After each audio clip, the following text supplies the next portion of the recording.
আসসালামু আলাইকুম প্রিয় ভিউয়ার্স।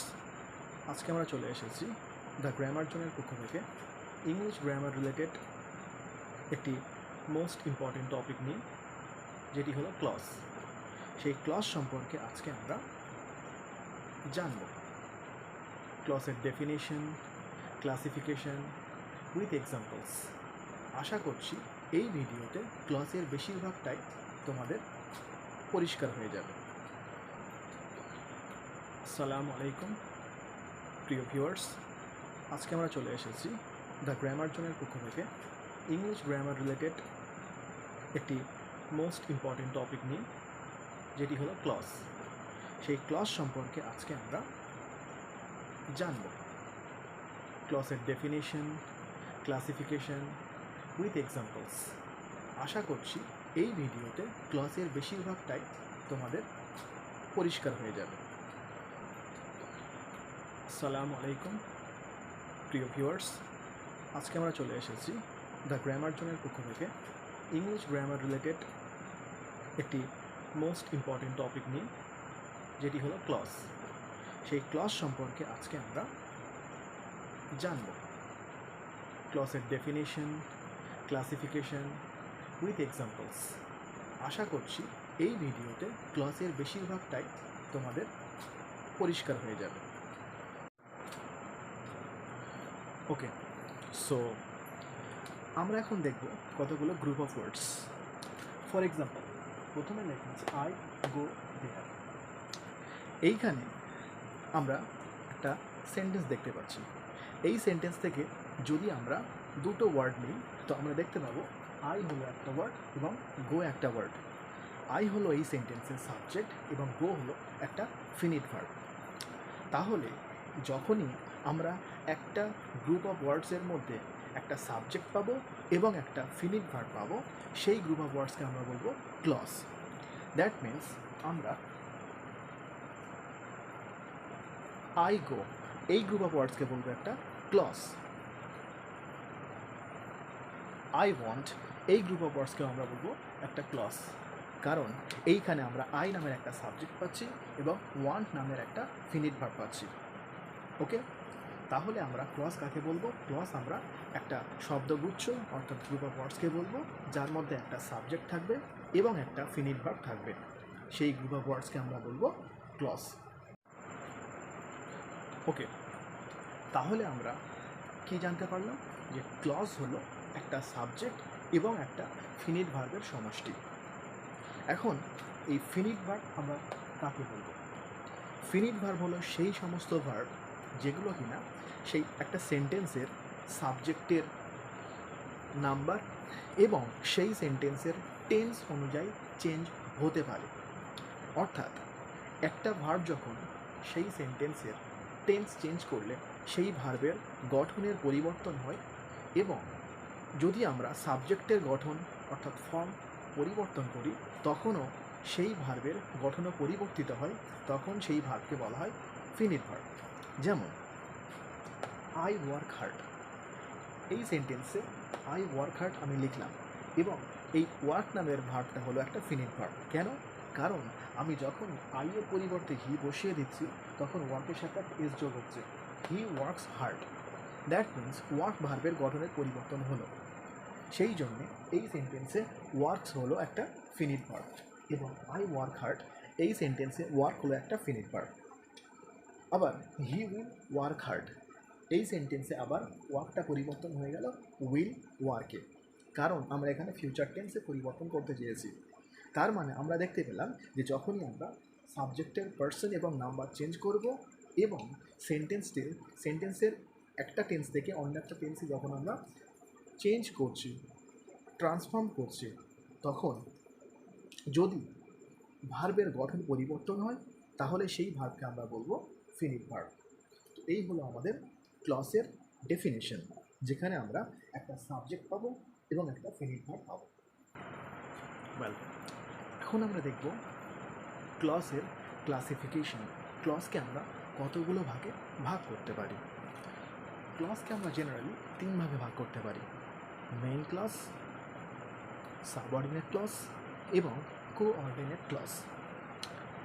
মেন ক্লসের আরেক নাম ইন্ডিপেন্ডেন্ট ক্লস এবং আরেকটা নাম হতে পারে প্রিন্সিপাল ক্লস। সাবঅর্ডিনেট ক্লসের আরেকটা নাম হতে পারে ডিপেন্ডেন্ট ক্লস এবং কোঅর্ডিনেট ক্লসের একটাই নাম। তো ক্লসকে আমরা ব্রডলি 3 ভাগে ভাগ করতে পারি। মেন ক্লস অর্থাৎ ইন্ডিপেন্ডেন্ট ক্লস, অথবা এর আরেকটা নাম হতে পারে প্রিন্সিপাল ক্লস। এবং 2 নম্বরে আছে সাবঅর্ডিনেট ক্লস অর্থাৎ ইন্ডিপেন্ডেন্ট ক্লস, এবং 3 নম্বরে আছে কোঅর্ডিনেট ক্লস। ওকে, সো এখন আমরা দেখব মেন ক্লস কাকে বলে এবং তার কিছু এক্সাম্পলস। মেন ক্লস আমরা সেই সমস্ত ক্লসগুলোকে বলবো যে সমস্ত ক্লসগুলো নিজেরাই একটা সেন্টেন্স তৈরি করতে পারে, নিজেরাই একটা সেন্টেন্স হিসেবে মিনিং তৈরি করতে পারে। তাহলে a clause that can stand alone as a sentence, সেই সমস্ত ক্লসগুলোকে আমরা বলবো মেন ক্লস অর্থাৎ principal clause. For example, I know that he is honest. এই সেন্টেন্সে আই নো, আই একটা সাবজেক্ট এবং নো একটা ফিনিট ভার্ব। সুতরাং একটা সাবজেক্ট এবং একটা ফিনিট ভার্ব মিলে আমরা একটা ক্লস বলতে পারি। এবং আই নো, এই যে গ্রুপ অফ ওয়ার্ডস, এই যে ক্লসটা, এই ক্লসটা অন্য কোনো ক্লসের উপর নির্ভর করছে না, এই ক্লসটা একাই এর অর্থ পরিপূর্ণ করতে পারছে। আই নো, আমি জানি। সেই জন্য আই নো এই গ্রুপ অফ ওয়ার্ডস অর্থাৎ এই ক্লসকে আমরা বলছি মেন ক্লস। এবং মেন ক্লসকে আমরা ইন্ডিপেন্ডেন্ট ক্লস এই জন্যই বলে থাকি কারণ এই ক্লস অন্য কোনো ক্লসের ওপর ডিপেন্ড করে না এর মিনিং কমপ্লিট করার জন্যে। সেই জন্যে আমরা মেন ক্লস অর্থাৎ প্রিন্সিপাল ক্লসকে বলে থাকি ইন্ডিপেন্ডেন্ট ক্লস। আরও কিছু এক্সাম্পল দেখে নিই। She stayed at home because it was raining. এইখানে শি স্টেড অ্যাট হোম, এখানে she subject, stayed finite verb আছে। এই গ্রুপ অফ ওয়ার্ডসকে আমরা বলছি একটা ক্লস। এবং কোন ক্লস? এটা হলো একটা মেন ক্লস, কারণ এই ক্লসের মিনিং কমপ্লিট করার জন্য, কমপ্লিট সেন্স তৈরি করার জন্য অন্য কোনো ক্লসের ওপরে বা শব্দের ওপরে নির্ভর করছে না। সেই জন্যে এই ক্লসকে আমরা বলবো main clause. Did she win at the Olympics? এই did she win, did she win হলো একটা ক্লস। ওকে, সো এই যে ডিড শি উইন, ডিড একটা ক্লস এবং এই ক্লসটি তার পরিপূর্ণ অর্থ, তার সেন্সটা নিজেই সে কমপ্লিট করতে পারছে। সেই জন্য এই ক্লসকে আমরা বলবো মেন ক্লস। তো এখন আমরা দেখব সাবঅর্ডিনেট ক্লস। সাবঅর্ডিনেট ক্লস আমরা সেই সমস্ত ক্লসগুলোকে বলি যেই সমস্ত ক্লস তার সেন্স, তার মিনিং কমপ্লিট করার জন্য মেইন ক্লসের উপর নির্ভরশীল। সেই সমস্ত ক্লসগুলোকে আমরা বলবো সাবঅর্ডিনেট ক্লস। এবং এই সাবঅর্ডিনেট ক্লসগুলো মেইন ক্লসের ওপর নির্ভরশীল হওয়ার জন্যে এই ক্লসগুলোর আরেকটা নাম হলো dependent clause. So a clause that cannot stand alone as a sentence.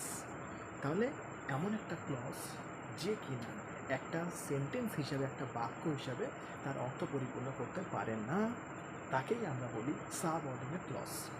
For example, I know that he is honest. এই সেন্টেন্সে আমরা দেখেছিলাম আই নো হলো একটা ক্লস যে কিনা তার মিনিং, তার সেন্স নিজেই কমপ্লিট করতে পারছে, তার জন্য অন্য কোনো ওয়ার্ডের ওপর অথবা ক্লসের ওপর নির্ভর করছে না।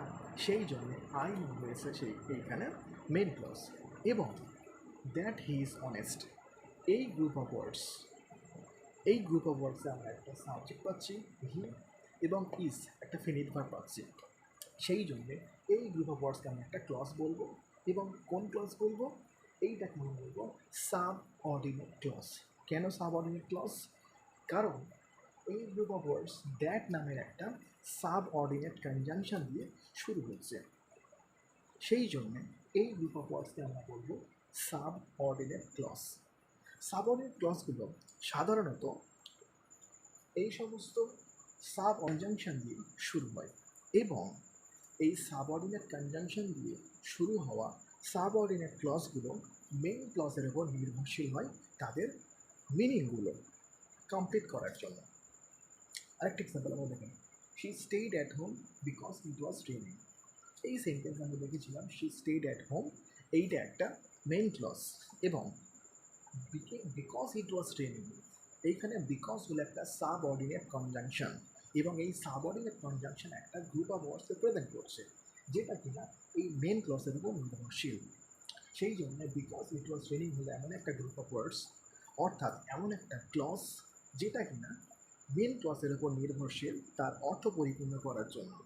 সেই জন্য এই গ্রুপ অফ ওয়ার্ডসকে আমরা বলবো সাবঅর্ডিনেট ক্লজ, কারণ এই ক্লজটা শুরু হচ্ছে একটা সাবঅর্ডিনেট কনজাংশন বিকজ দিয়ে।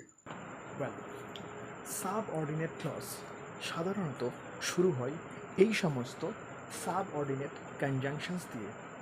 For example, because, if, when, although, that, while, since, before, after, unless, when, until, as, whether, etc.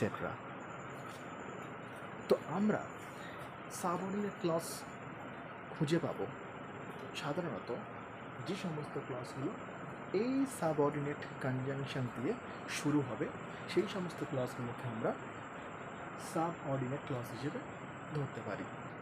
তো এখন আমরা দেখব কোঅর্ডিনেট ক্লজ। সেই সমস্ত ক্লজগুলোকে বলা হয় যে ক্লজগুলো দুটি মেইন ক্লজ একটি কোঅর্ডিনেট কনজাংশন দ্বারা যুক্ত হয়, তখন সেই মেইন ক্লজগুলোকেই বলা হয় coordinate clause. Definition: when a main clause is joined with another main clause by a coordinating conjunction, তখন সেটাকে বলা হয় কোঅর্ডিনেট ক্লজ। সেই ক্লজ দুটোকে বলা হয় coordinate clause. For example, she is poor but he is rich. এইখানে she is poor এইটা একটা মেইন ক্লজ, একটা ইন্ডিপেন্ডেন্ট ক্লজ, এবং হি ইজ রিচ এইখানে এই হি ইজ রিচটাও একটা ইন্ডিপেন্ডেন্ট ক্লজ। অর্থাৎ দুটো ইন্ডিপেন্ডেন্ট ক্লজকে একটি কোঅর্ডিনেট কনজাংশন বাট জয়েন করেছে, যুক্ত করেছে। সেই কারণে আমরা she is poor and he is rich এই দুটো ইন্ডিপেন্ডেন্ট ক্লজকে আমরা বলবো কোঅর্ডিনেট ক্লজ। তো এই হলো আমাদের 3 রকমের ক্লজ।